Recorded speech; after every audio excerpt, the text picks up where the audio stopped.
going to do is take a look at our measurement worksheets called Uncertainty and Measurements. Okay, so the first thing I'd like you to do is take a look at the ruler at the top, and I'm going to have you look at sample A here. Okay, so right here.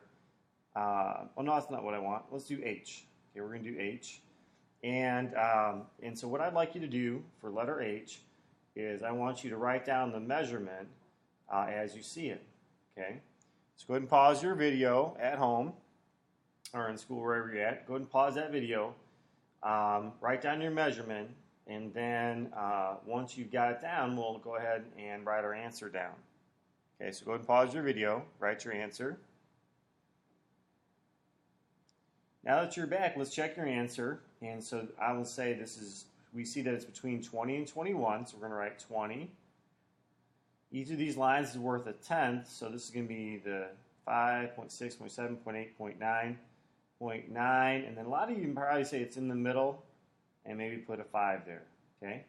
Whatever this last digit here, that's an uncertain one, and so we just estimate it. So if somebody thought it was 0.94, 0.96, 0.97, that should be okay. All right? So next one I want you to try is, let's try letter J. Okay?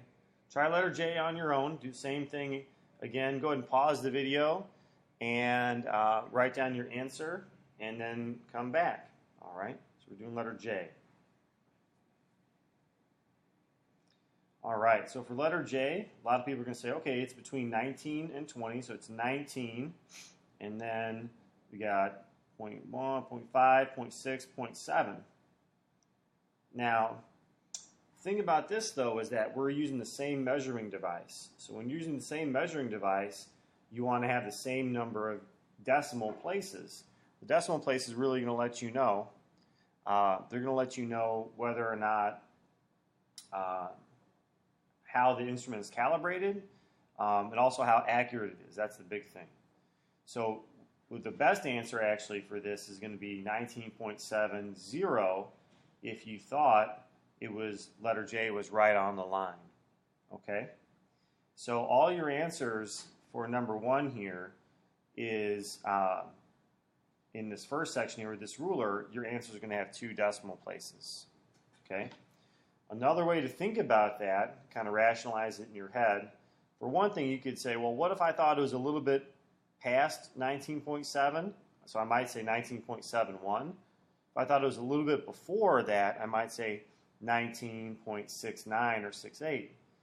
And so then you would have that second decimal place.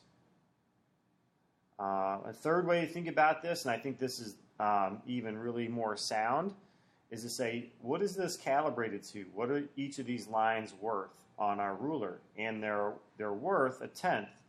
So since it's calibrated in the tenths, okay, so I would say it's calibrated in the tenths.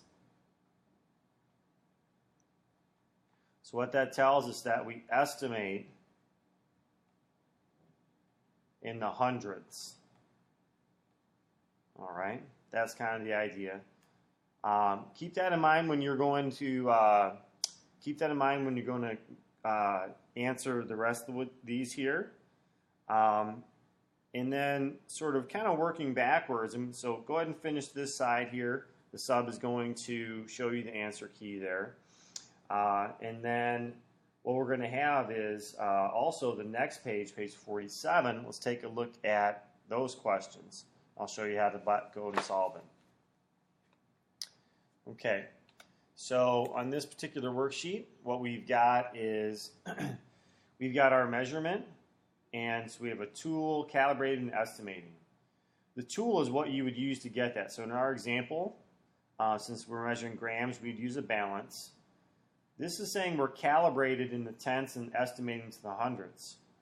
So the thing to remember is that your last digit in any measurement, that is going to be your estimated value, is that last digit. So if you're estimating to the hundredths place, that must mean it's calibrated in the tenths. That's how I would approach these. Okay? So if we take a look at your first one here, 42 or 45.2, your estimated digit is in the tenths place. While so that must mean being calibrated in the, ones place. Okay? And since we're measuring degrees Celsius, we would use a thermometer in there. Okay? So go ahead and take a look at the rest of the problems and approach them the same way. I think you're going to have a lot of success. Thank you.